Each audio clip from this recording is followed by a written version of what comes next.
Welcome to Warriors of the World. Today we'll be exploring the medieval knights, the armored warriors who dominated European battlefields for centuries. Subscribe now to join our community and support this project. Now, let's begin. In the turbulent years following the fall of the Roman Empire, Western Europe plunged into a period of political and military fragmentation. From this chaos emerged the first ancestors of what would become known as medieval knights. Their origins can be traced to the 8th and 9th centuries, during the Carolingian Empire, when Charles Martel and later Charlemagne transformed the nature of European warfare. The crucial innovation was the widespread use of mounted warriors equipped with a new invention: metal stirrups. This simple yet revolutionary technology allowed riders to remain firmly in the saddle, striking with the combined force of man and horse. The impact of a cavalry charge with lances became the most devastating force on the medieval battlefield. Initially, these warriors were simply mounted soldiers, not the aristocratic elite we would later associate with knighthood. Charlemagne, recognizing their military value, began rewarding them with land in exchange for military service, establishing the foundations of the feudal system. These grants, known as benefices or later fiefs, allowed warriors to sustain themselves economically and afford their increasingly expensive equipment. This transformation coincided with another critical evolution: the weakening of central power and the rise of local authorities. Regional lords, seeking security in unstable times, gathered bands of professional mounted warriors around themselves. The personal bond between lord and warriors gradually formalized into the relationship of vassalage, where military service was exchanged for protection and sustenance. By the 11th century, these professional warriors had evolved into a distinctive social class with hereditary privileges. What began as a practical military innovation transformed into the dominant class of medieval European society, whose cultural, political, and military echoes would resonate for 1,000 years. The path to becoming a knight was long and arduous, beginning practically from childhood. At 7 years of age, sons of nobility left their homes to serve as pages in the castles of more powerful lords. There they received basic education in letters, music, and, most importantly, the fundamentals of combat and horsemanship. At 14, the young man advanced to the position of squire, serving directly under an experienced knight.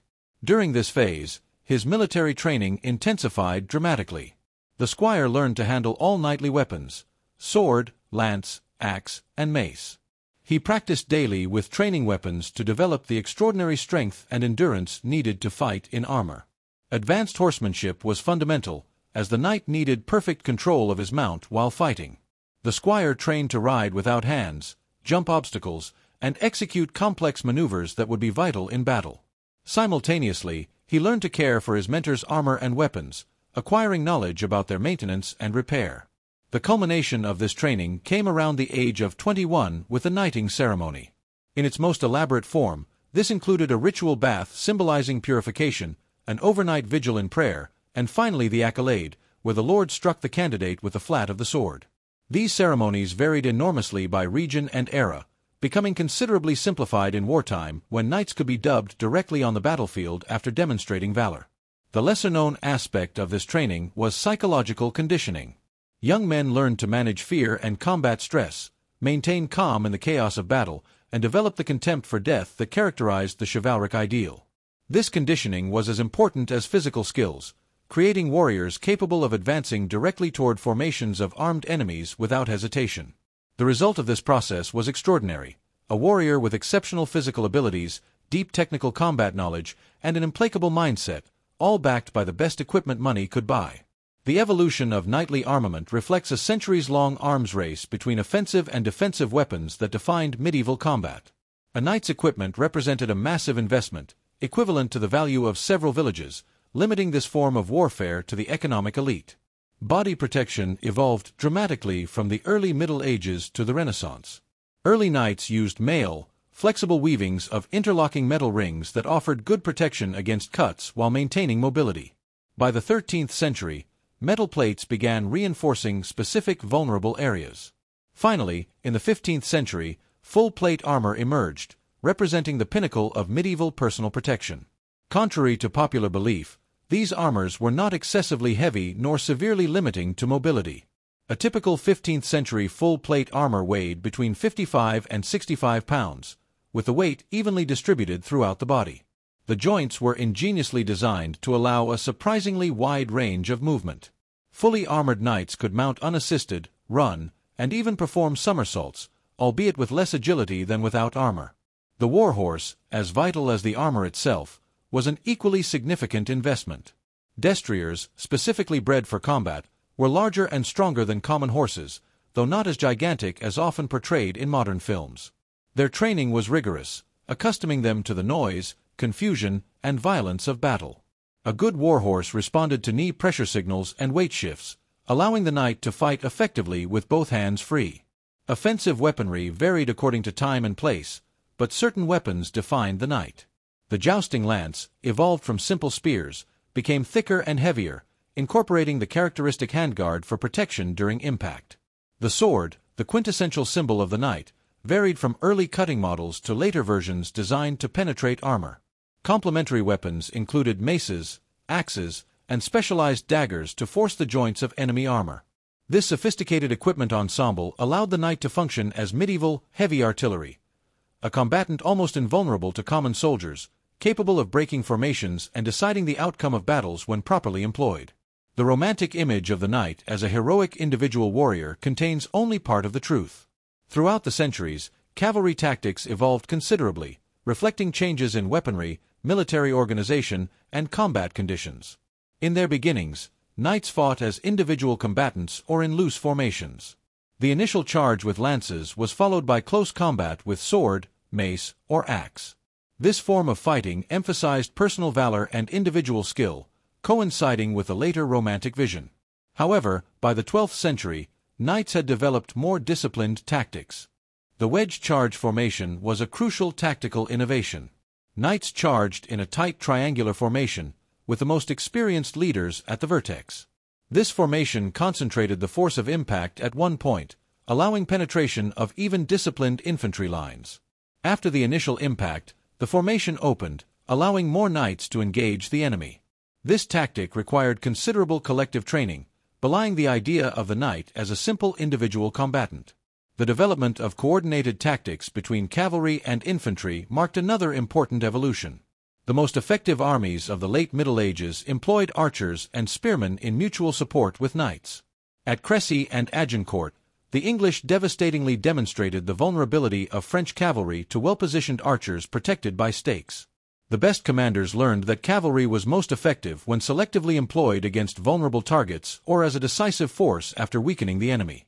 Effective cavalry charges critically depended on terrain. Knights required sufficient space to reach speed, preferably on firm ground slightly inclined toward the enemy. Experienced commanders recognized the importance of reconnoitering the battlefield, avoiding swamps, very rough terrain, or positions where the enemy could nullify the advantage of mounted charges. Tactical adaptability differentiated successful cavalry forces. By the 15th century, many knights had learned to fight effectively dismounted when conditions required.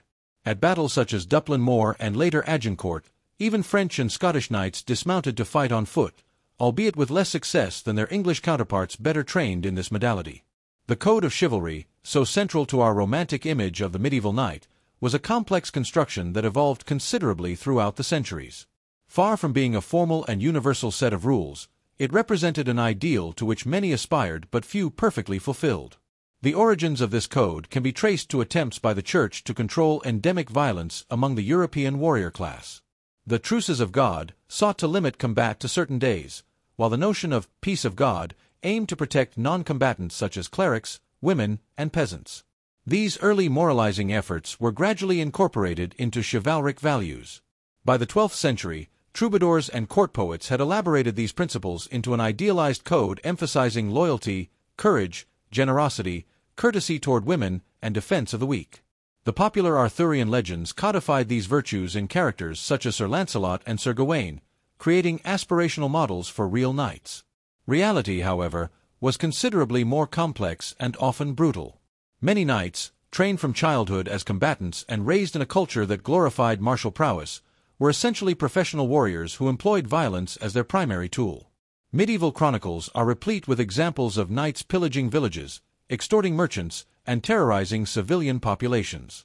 The contradiction between ideal and practice was recognized even at the time.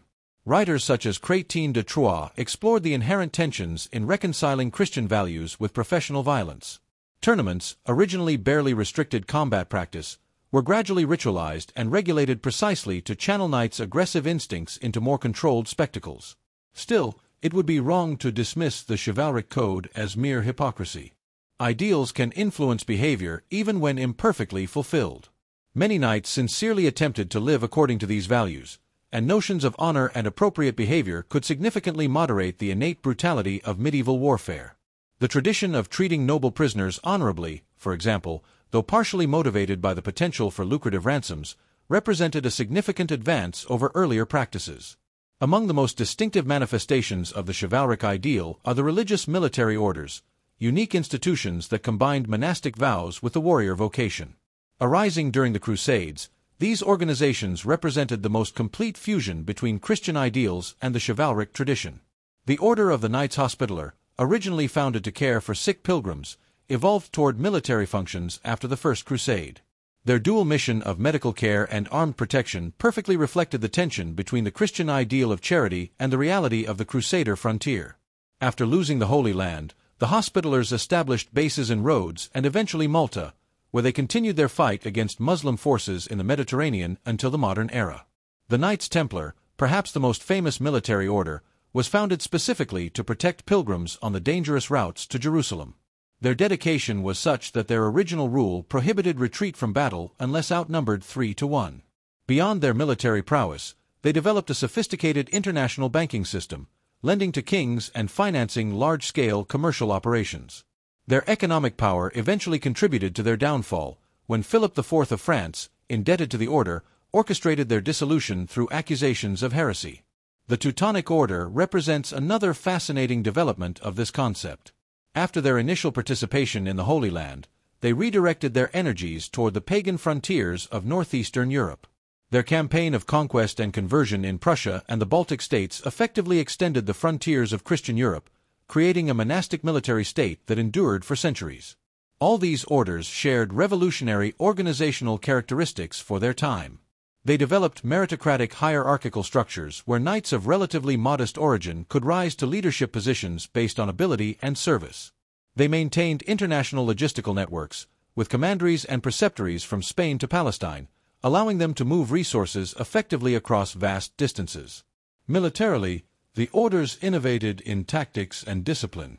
Their members, committed for life and constantly training together, achieved levels of tactical coordination rarely seen in conventional feudal forces. Their knights served as a permanent professional corps that could integrate with temporary pilgrims or crusaders, providing crucial stability and experience in prolonged campaigns. The great medieval battles offer fascinating windows into the evolution of knighthood, showing both its dominance and the limitations that eventually led to its decline. Three emblematic confrontations particularly illustrate these turning points. Hastings, in 1066, represents the rising power of Norman cavalry. William the Conqueror defeated the Anglo-Saxon army through masterful use of combined tactics. His knights executed repeated charges feigning retreats to break the disciplined English shield formation. This victory established the dominance of heavy cavalry in Western Europe for the next 3 centuries.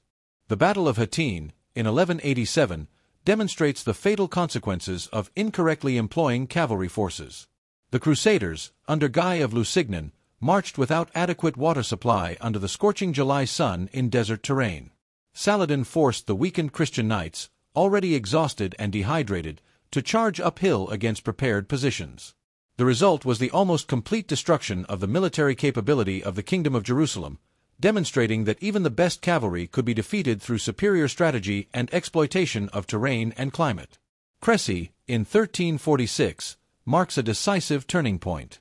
Edward III of England, significantly outnumbered, carefully positioned his army with longbow archers on the flanks protected by difficult terrain. The French cavalry, ignoring unfavorable conditions, launched repeated uncoordinated charges. English archers caused devastation to both horses and riders, while infantry dispatched dismounted knights. This battle signaled the beginning of the end of the exclusive dominance of heavy cavalry, demonstrating its vulnerability to new combinations of weapons and disciplined infantry. These battles reveal fundamental truths about cavalry effectiveness. First, its power crucially depended on coordination and discipline, not just individual valor. Second, terrain and conditions could neutralize even the best-equipped cavalry. Finally, tactical adaptability frequently determined the outcome more than simple numerical superiority or equipment quality. The lessons of these battles were unevenly learned. While some commanders developed sophisticated integrated approaches, combining cavalry with infantry and archers, others continued to rely excessively on frontal charges as a universal solution. This variable adaptation to changing tactical realities explains why heavy cavalry eventually lost its dominant position, though it did not completely disappear until the arrival of advanced firearms centuries later. Beyond the battlefield, what was the daily life of a medieval knight really like? Contrary to romantic portrayals, their days were not completely occupied with battles and tournaments. Everyday existence combined estate management, military training, and social obligations in proportions that varied according to period and region. In peacetime, feudal knights essentially functioned as agricultural estate managers. They supervised their fiefs, resolved disputes among peasants, collected rents, and maintained local order. This administrative dimension rarely appears in popular representations but consumed considerable time and energy. Many maintained detailed production records and meticulously collected feudal obligations necessary to sustain their expensive lifestyle and military equipment. Physical training occupied a significant part of each day. Even in periods without active conflict, knights regularly practiced with weapons, usually in the castle's courtyard. These exercises included sword combat against practice posts, lance training, and advanced horsemanship. Hunting, especially of boars and deer, served simultaneously as recreation and practical preparation for war, keeping reflexes sharp and physical condition maintained. A knight's meals were substantially more abundant and varied than those of the peasantry. Archaeological investigations of food remains in castles revealed diets rich in meat, particularly game, complemented with refined white bread, wine, and imported spices when they could afford them. This intense caloric nutrition was necessary given the intensity of their physical activity. Evenings frequently included entertainment in the Great Hall. Music, performed by itinerant troubadours or resident musicians, was universally appreciated. Board games such as chess and backgammon provided intellectual recreation while allowing strategic displays similar to military ones. Stories recited by bards and minstrels not only entertained but transmitted cultural ideals and established expectations of appropriate behavior. Married knights typically maintained family relationships that reflected complex medieval realities. Marriages were primarily economic and political alliances, but this didn't exclude genuine affection in many cases. Personal documents such as letters and wills frequently reveal sincere concern for wives and children. Child-rearing followed distinctive patterns, with male children sent for training in other noble households around the age of 7, while daughters generally remained until marriage, learning household management and other skills appropriate for future castellans. The twilight of knighthood as a dominant military force didn't occur suddenly but through a prolonged decline driven by multiple technological, tactical, economic, and social factors converging during the late Middle Ages and early Renaissance. The English longbow delivered one of the first significant blows. Capable of penetrating armor at considerable distances and fired at impressive rates by trained archers, this weapon transformed the battlefield at Crécy, Poitiers, and Agincourt. More economical to produce than a knight's equipment and requiring less training time, it allowed monarchs like Edward III and Henry V to defeat numerically superior French cavalry forces. Simultaneously, professional infantry experienced a renaissance. Swiss pike formations repeatedly demonstrated their ability to resist and even defeat heavy cavalry charges. Their disciplined pike formations created impenetrable barriers, while their tactical mobility allowed them to take offensive initiative when conditions were favorable. Swiss victories against Burgundian and Austrian forces established a new tactical paradigm that would later be refined by the Spanish tercios. The most commonly cited factor, firearms, was initially less decisive than often supposed. Early cannons and arquebus were notoriously inaccurate and slow to reload. However, their gradual evolution throughout the 15th century steadily increased their effectiveness.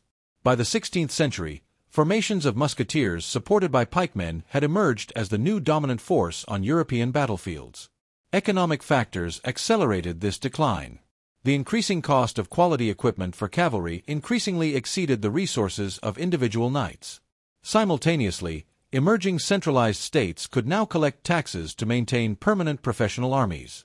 The combination made the old feudal model of military service in exchange for land increasingly unviable. Socially, changes in cultural values gradually eroded the privileged position of knighthood. The Renaissance introduced humanist ideals that questioned the glorification of war. The rise of the urban bourgeoisie created centers of economic and cultural power independent of the warrior aristocracy. The Protestant Reformation challenged many medieval traditions, including aspects of the chivalric ethos. Despite this military decline, knights didn't simply disappear. Instead, many transformed into officers of the new professional armies or members of court aristocracies. The chivalric ideal evolved into the concept of the gentleman, preserving notions of honor and social distinction while abandoning its more explicitly martial dimensions. Despite having disappeared as a military reality centuries ago, medieval knights maintain a powerful hold on our collective imagination. This phenomenon is not accidental but the result of centuries of myth-making and continuous reinterpretation that transformed a historical warrior class into an enduring cultural symbol. The process began even during the Middle Ages itself. Court literature, particularly Arthurian romances, idealized knights as paradigms of heroic virtue. These narratives, though set in a legendary past, actually projected contemporary values, creating aspirational models that would influence generations of nobles. Chrétien de Troyes, Wolfram von Eschenbach, and other medieval authors established chivalric archetypes that continue to resonate. During the Renaissance and later periods, when knighthood as a military institution had lost practical relevance, its ceremonial and symbolic aspects survived and evolved. Orders of knighthood transformed from warrior brotherhoods to courtly honorary distinctions. The Order of the Garter, the Golden Fleece, and similar organizations preserved chivalric rituals and symbols as a language of aristocratic prestige. 19th-century Romanticism brought renewed interest in the Middle Ages, often idealized as a counterpoint to contemporary industrialization and materialism. Writers such as Sir Walter Scott in Ivanhoe and Alfred Tennyson in Idylls of the King reinterpreted the chivalric world for modern audiences, emphasizing notions of honor, loyalty, and courtly love. These romantic representations, though historically inaccurate, cemented the image of the gallant knight in popular consciousness. Contemporary culture has continued this fascination. Cinema, from Hollywood epics to independent productions, regularly returns to chivalric themes. Video games allow millions to experience fantastic versions of medieval combat. Even modern sports frequently employ chivalric metaphors and symbolism, from team mascots to notions of fair play that have roots in the chivalric code. This enduring appeal suggests that knights satisfy deep archetypal needs. They simultaneously represent heroic individualism and dedicated service, martial prowess and moral codes, personal power and social responsibility. In an increasingly complex and morally ambiguous world, the image of the warrior governed by a clear code exerts powerful attraction. For modern historians, the enduring challenge is balancing this cultural mythology with historical reality. The true legacy of knighthood includes both noble ideals and brutal realities, significant military innovations alongside social exploitation. Understanding knights on their own terms, as products of their particular time and circumstances, allows us to appreciate their human complexity beyond the myth. Subscribe now, become a member, turn on notifications, share this video with your friends, and leave a comment so we can compare our knowledge and sources. Thank you for following our channel. Until our next strategic journey, here at Warriors of the World.